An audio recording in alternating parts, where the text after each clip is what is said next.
"What kind of car is that parked near your house every day?" That's what the neighbor asked me, and I laughed, because I didn't know what he was talking about. I thought he was confused, but he wasn't. "My name's Mark. I'm 39. I've worked at the same metal plant since I was 22, a factory job that stains your hands, wrecks your back, and leaves you smelling like burnt steel. It's hard, honest work. I've never called in sick, never slacked off, never skipped a shift. I've always provided, and I thought that meant something. I've been married to Rachel for 12 years.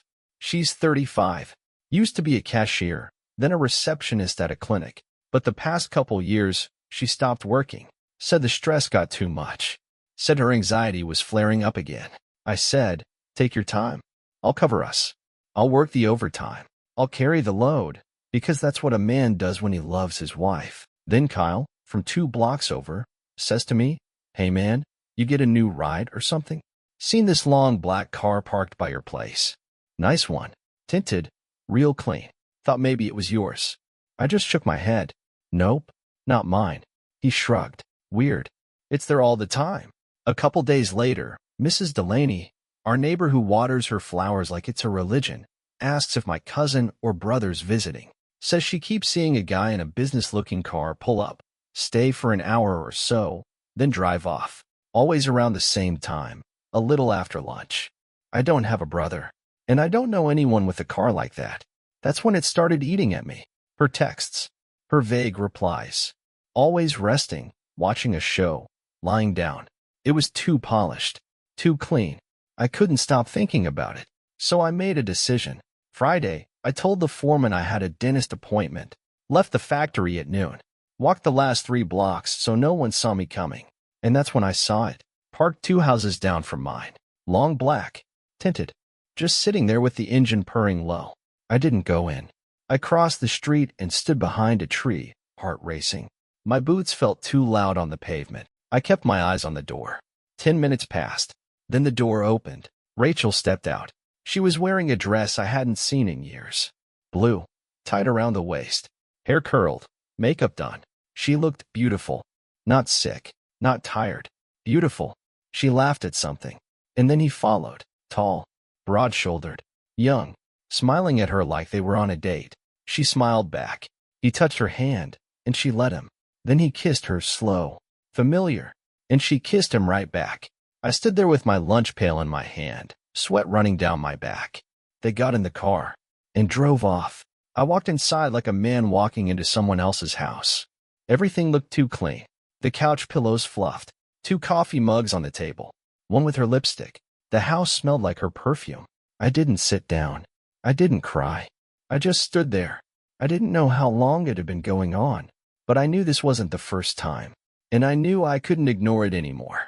I didn't sleep that night.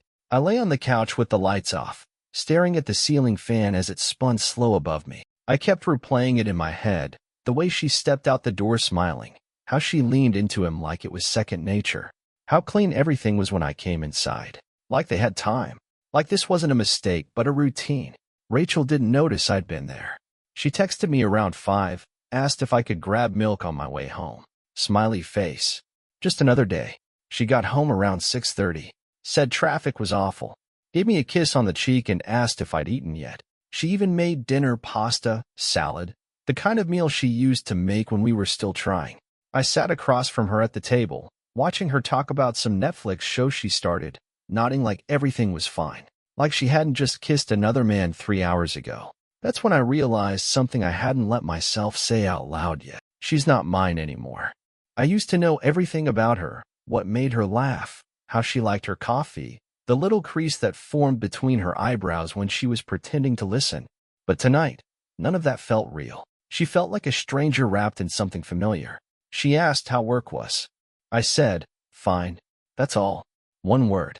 I didn't have anything else left to give. After dinner, she went to shower. I sat on the edge of the bed, staring at the spot where her robe was draped neatly over the chair.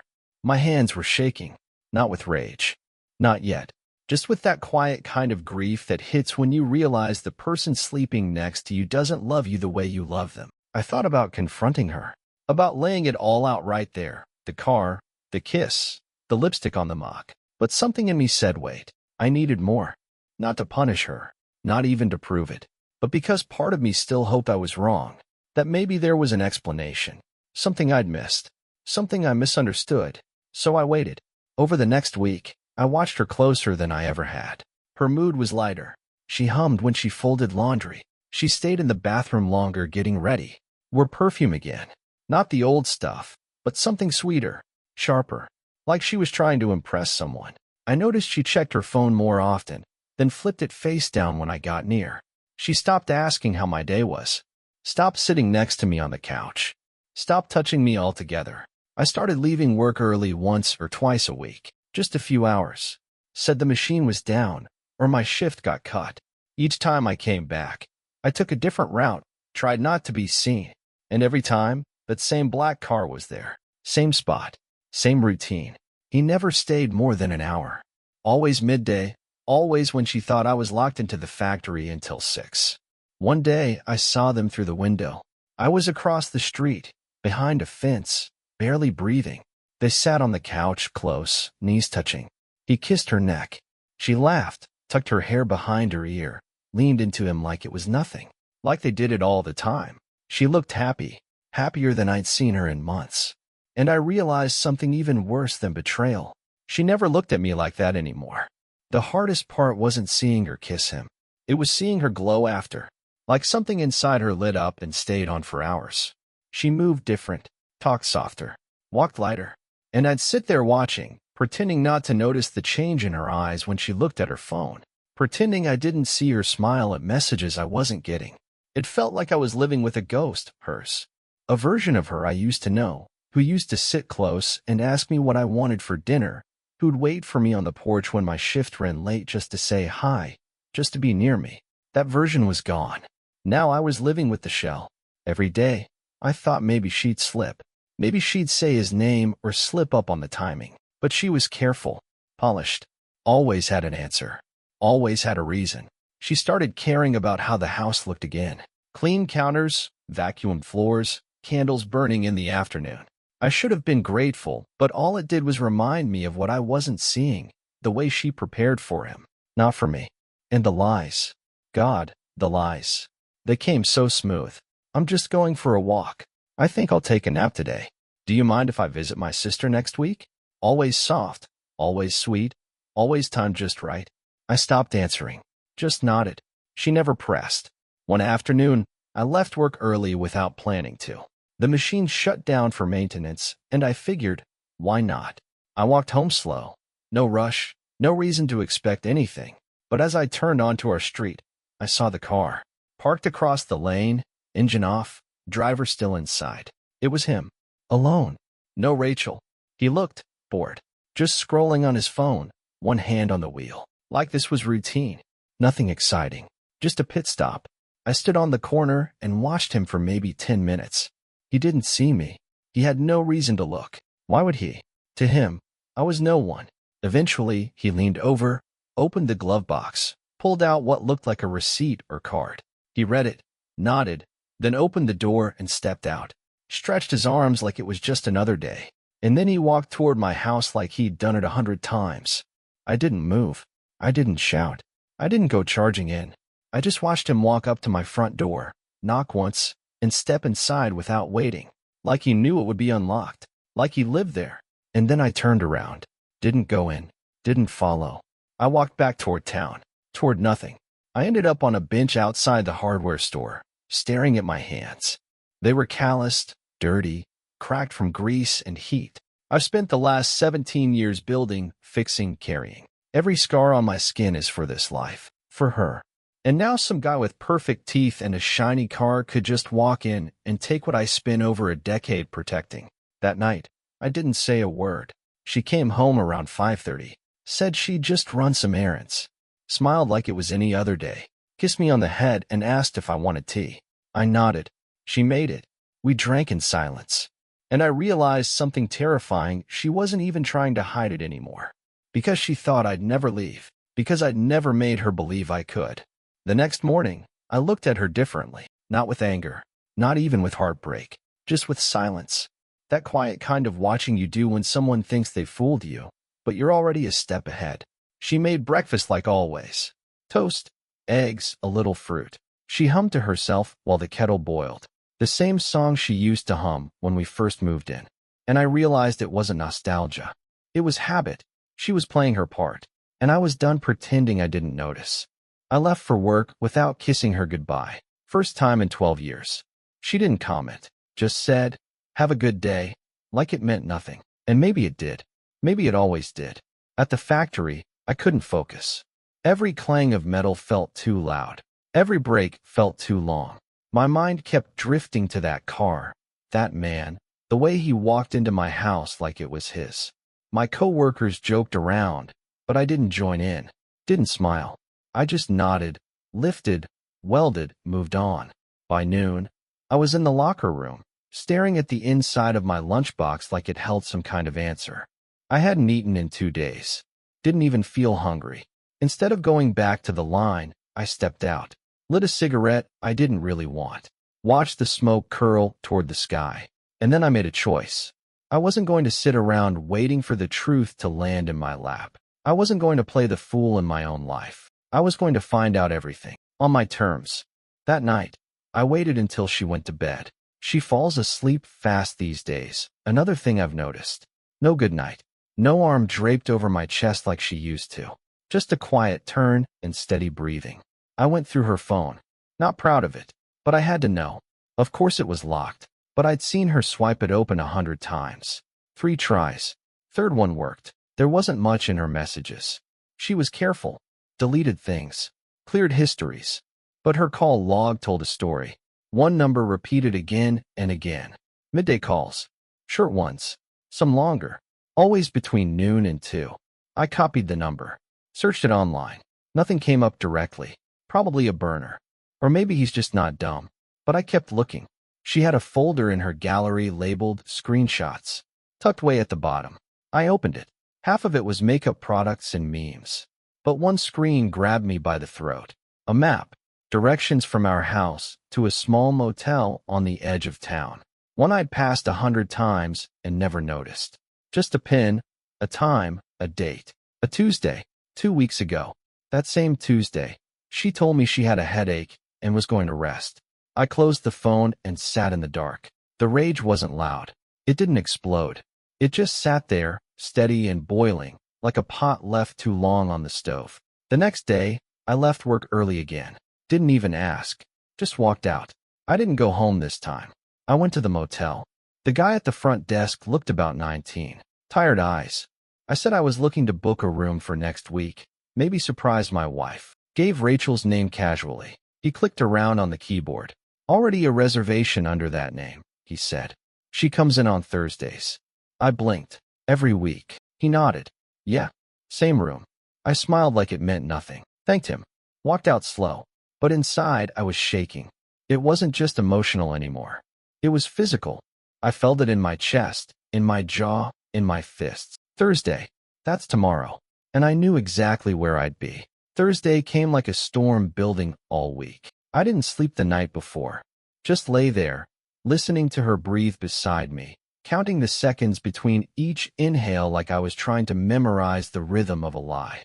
At one point, she rolled over, laid her hand across my chest. I didn't move. She left it there for a minute, then pulled it back, like she couldn't feel me anymore either. By morning, she was cheerful. Wore that soft gray sweater she only ever pulls out when she wants to look nice without looking like she's trying. She put on lipstick, subtle, barely there. But I knew. It wasn't for me. Hadn't been for a long time. She made some excuse around 11. Said she was meeting a friend from her old job. Lunch and maybe some errands. Said she'd be back by 3. She kissed me on the cheek and said, "Don't wait up." And then she left. I didn't move right away. Just watched the door close, listened to her heels tap against the porch steps, then fade into the driveway. Then the soft click of the car pulling away. I waited 10 minutes. Then I followed. She wasn't hard to track. She took the main road, stopped once at a gas station, probably to check her hair, freshen up. Then back in the car, straight down toward the edge of town. I stayed a few cars behind, careful not to get too close. My heart pounded with every turn. Finally, she pulled in. That same motel. Off the highway. The kind people use for things they don't want traced. She parked like she'd done it 100 times. Like it wasn't a big deal. Like it wasn't the place our marriage was dying 1 hour at a time. I parked down the road, out of view. Waited. 10 minutes later, a different car pulled up. Not the black one this time. Something more discreet. But it was him. Same guy. Same walk. Same smug air like nothing in the world could touch him. He didn't knock on doors or look around. He just walked right into the room she'd gone into. Door closed behind him. And that was it. The world didn't explode. No dramatic thunder or glass shattering. Just silence. I sat there for a long time. Engine off. Hands gripping the steering wheel like it was the only thing keeping me from floating away. I wasn't angry. Not in the way people expect. I was hollow. Like something had been scooped out of me while I wasn't looking. I thought about walking in. Thought about knocking. About throwing the door open and watching their faces collapse when they saw me. I thought about yelling. About saying every word I'd held back for weeks. But I didn't. Because that moment wasn't about them. It was about me. Seeing it with my own eyes was enough. I waited an hour. Then another. Around 2:15, the door opened. He stepped out first. Adjusted his jacket. Smiled at nothing. Walked to his car like it was just another Thursday. She came out 2 minutes later. She looked different. Not in a way anyone else would notice. But I saw it. Her hair was slightly mussed. Her lipstick redone. She moved slower.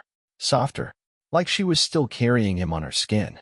She didn't even look around. Didn't think for a second that I'd be there. I waited until she pulled away. Then I drove home. I beat her there by 15 minutes. When she walked in, she smiled at me. Said, "You wouldn't believe how bad traffic was." And I smiled back. But something in my eyes must have looked different. Because she hesitated. Just for a second. That was the moment I knew she felt it. The shift. Something in me had changed. And she didn't know what came next. After that day, everything between us got quiet. Not peaceful quiet, heavy quiet. The kind that hums in your ears like pressure before a storm. Rachel didn't say anything different. She still asked if I needed anything from the store, still made coffee in the morning, still folded my shirts the same way she had for a decade. But something in her eyes changed. Not guilt, not even fear, just caution. Like she was waiting for the other shoe to drop. I didn't give it to her. I kept playing the part. Ate the dinner she made. Nodded when she told stories I didn't listen to. Watched TV beside her like I wasn't replaying the image of her walking out of that motel with another man's breath still on her neck. The lies rolled off her lips like second nature now, and I let them fall. Not because I was fooled, but because I wasn't done yet. I started preparing things quietly, gathering, copying. I pulled our bank statements, our phone records, our joint passwords. She didn't notice. I waited until she showered or went to the store. I'd been working in that house for years. I knew how to move without leaving footprints. She had no idea how much I knew. She had no idea I was documenting everything. That Thursday hadn't been a one-time thing. She went back the next week. Same time. Same story. I didn't follow this time. Didn't need to. I knew the pattern now. Her body moved like clockwork, rehearsed and predictable. It made me sick to think how many times she must have done this while I was sweating my life away at the plant. Bent over a machine, grinding my bones for a house that wasn't even mine anymore. And the man, I learned more about him too. Tracked down his name through a friend who worked at the dealership that sold the car. Lucas Granger, 32. Drives a luxury cab service for upper-tier clients. Not married. Lives in the high-rise by the river. I stared at his photo one night. One of those filtered profile pictures he posted on some driving app. He was handsome in a forgettable way. Like someone who always had a good smile and just enough charm to get by. I didn't envy him. I pitied him.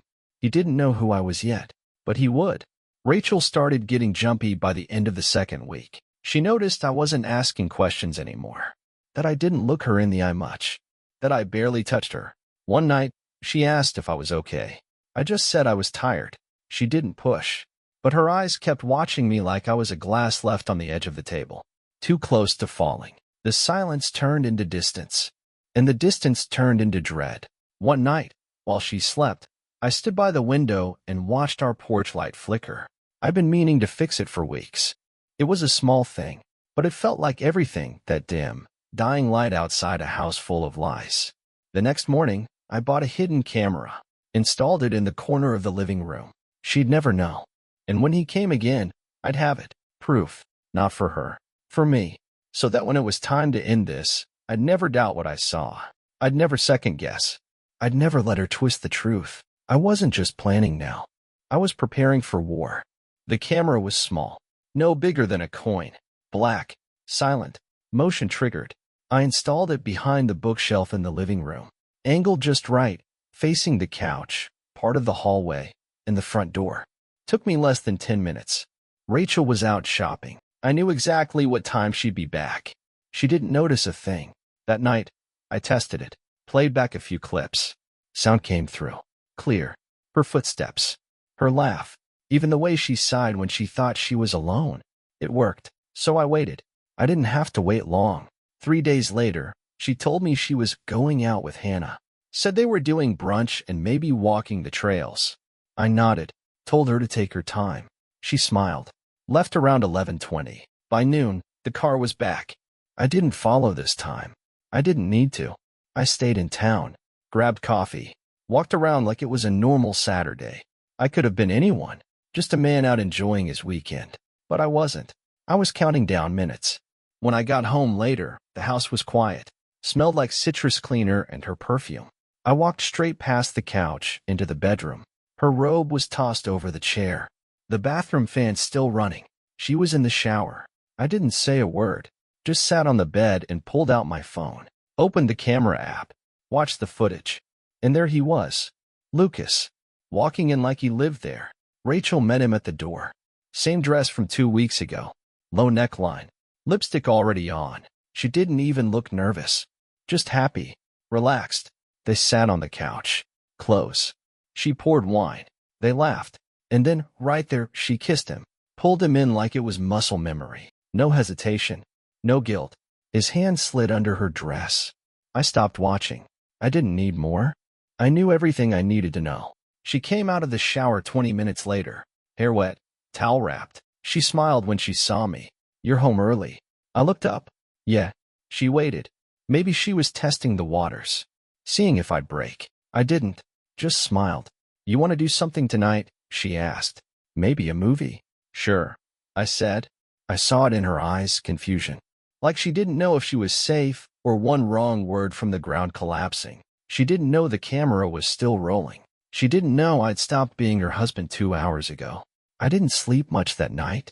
I lay in bed beside her, eyes open, watching the ceiling as her breathing steadied and deepened. She was out cold, calm, like she hadn't just handed our marriage to someone else on the living room couch. I stared at the back of her head and wondered what went through her mind afterward. Did she feel anything when I got home? Did she wonder if I smelled them on her skin? Or had she convinced herself I was too numb, too tired, too dull to see it? The footage looped in my head. Every frame burned into place. Her legs curled under her, the way she tilted her head when he spoke, the wine glass trembling slightly in her hand right before she leaned into him. That tiny moment where her wedding ring caught the sunlight as it rested on his chest. I thought I'd be angry, but I wasn't. Not anymore. The grief was a low hum now, not a scream. Just this dull ache in my chest I was learning to carry. I spent the next day going through more footage. It had happened before. Different days. Same routine. Always mid-afternoon. Always him. Different shirts. Different drinks. Same couch. Same couch I built with my own hands and tightened every bolt on when we moved in. The one we watched movies on. The one I sat on 2 nights ago while she curled into me like we were still us. I saved it all. Labeled. Backed up. Hidden. I wasn't just collecting evidence for drama. I was preparing for the end. I wanted no questions. No denials. No room for twisted stories. When it was time to pull the pin, I'd drop it all on the table and walk away clean. But I wasn't rushing it. I had one last thing to do. I needed to talk to him. Not with fists. Not with yelling. Just face to face. I needed to look him in the eyes and ask if he knew. If he knew I was home every night paying bills while he played house with a woman who still wore my ring.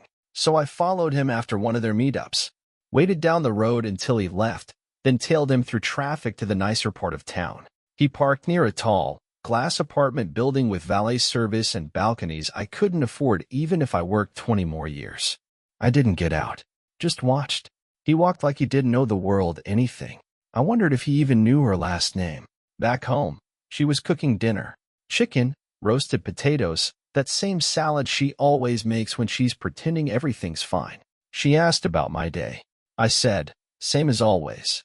She smiled like she believed it, and I let her. For now. I waited 2 more days.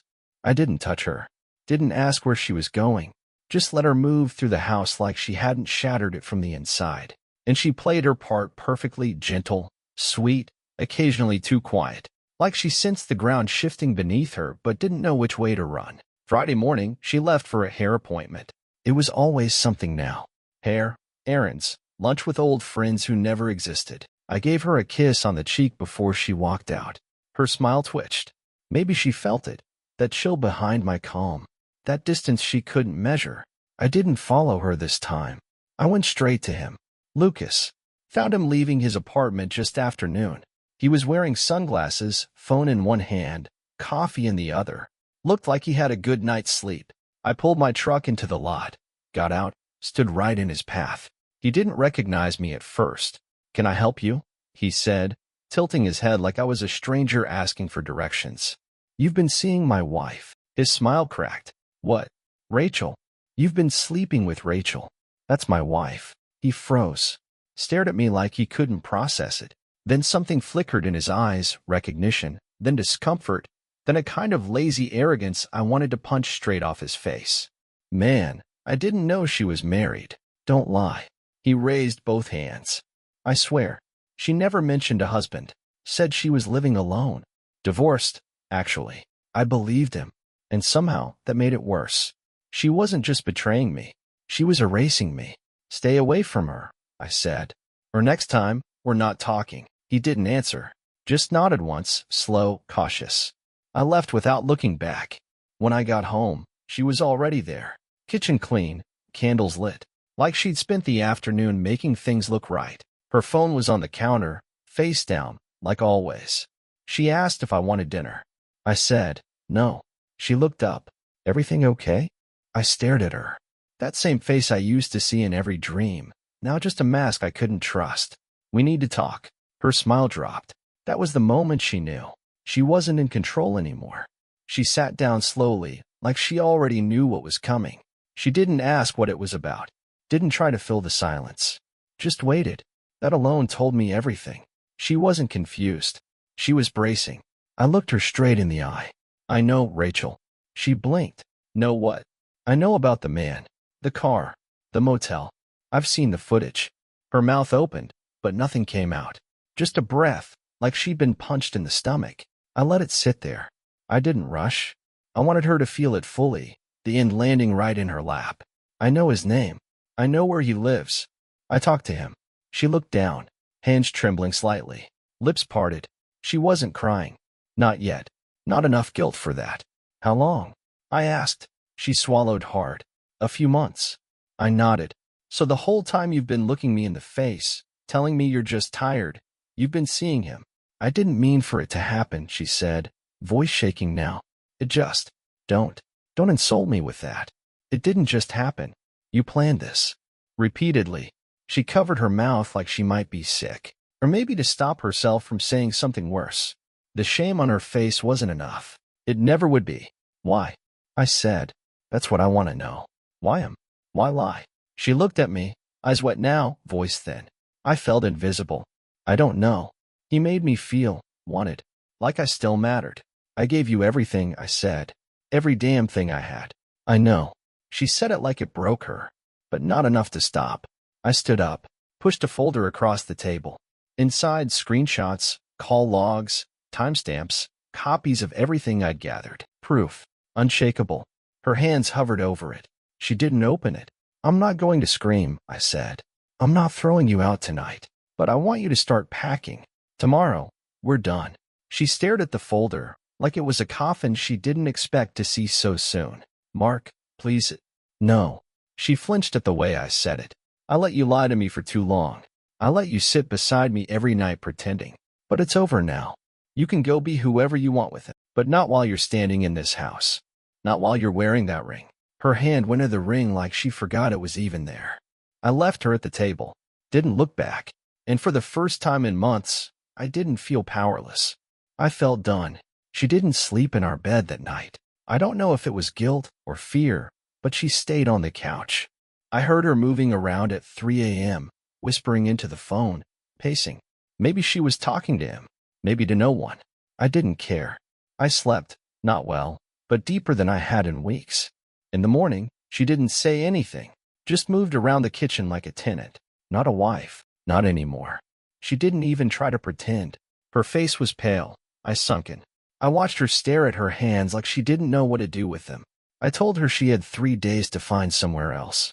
She nodded, didn't argue, didn't ask for more time. She packed slowly. I'd hear the zipper of her suitcase echoing from the bedroom as I sat at the kitchen table drinking the same coffee she used to make for me. Now I made it myself. It tasted bitter. Better that way. Neighbors must have felt it. That shift. A few looked at me differently when I stepped outside. No one said anything, but people always know when something breaks in a house. They just don't ask unless you do. I saw the car again. Not outside our house across town. Parked outside a different cafe this time. Lucas leaning on the hood, phone in hand, sunglasses on, like nothing had changed. Maybe for him, it hadn't. But Rachel hadn't left yet, and that meant he was still waiting for her to crawl back into that life like it was his to keep. I didn't go over, didn't say a word. I had nothing left to say to either of them. That night, she tried to talk again. Sat across from me, hands folded, voice soft. I don't know who I am anymore. I looked at her. For the first time in weeks, I really looked. You're someone who made choices, I said. And now you live with them. Tears welled in her eyes, but I didn't reach for her. Not this time. The part of me that used to protect her, defend her, comfort her, it was gone. Dead in the spot where she first lied and never looked back. You were a good husband, she whispered. Better than I deserved. I didn't nod. Didn't agree. Didn't deny it either. She left the next morning. Didn't ask me to help carry anything. Didn't kiss me goodbye. She just closed the door behind her and drove off. And when the house fell silent again, it wasn't the painful kind. It was clean, like a storm had passed, and all that was left was the air. The first morning after she left, I didn't rush anything. No alarm, no factory whistle. I sat at the table, alone, with the sunlight crawling across the floor like it didn't know what used to be there. The coffee was quiet. The house smelled like lemon cleaner and nothing else. The kind of silence that doesn't ask questions. The kind that doesn't lie to you. Her shoes were gone from the rack. Her hair ties from the bathroom. A few framed photos from the shelf, mostly of her and her sister, or her mom. She left the wedding album. I found it that afternoon while sorting the hallway closet. I opened it once, looked at one picture, her looking up at me, eyes bright, hopeful, before anything happened. I closed it and set it on the top shelf, behind an old blanket. I didn't throw it away, but I didn't want to see it again either. People started asking. My brother came by, said he heard Rachel had moved out. I nodded, told him it was over. He didn't press, just clapped me on the shoulder and said, "You didn't deserve that." It hit harder than I expected. Not the words. The fact that someone knew, that it was real now, outside of me. The guys at the factory could tell something was off. I wasn't as quiet anymore. I lifted harder, stayed later. It wasn't distraction, it was control. The machines don't lie. The metal either bends or it doesn't.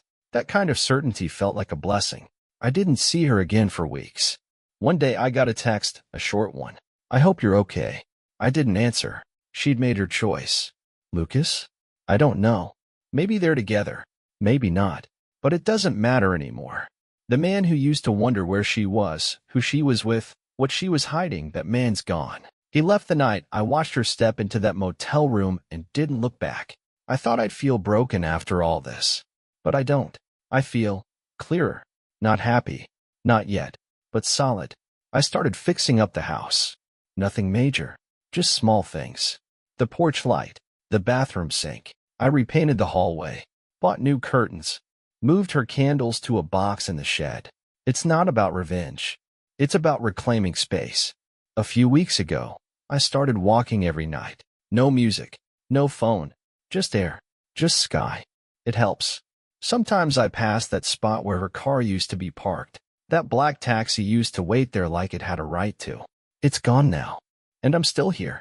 not looking backward, not waiting for an apology, just moving forward, one step at a time.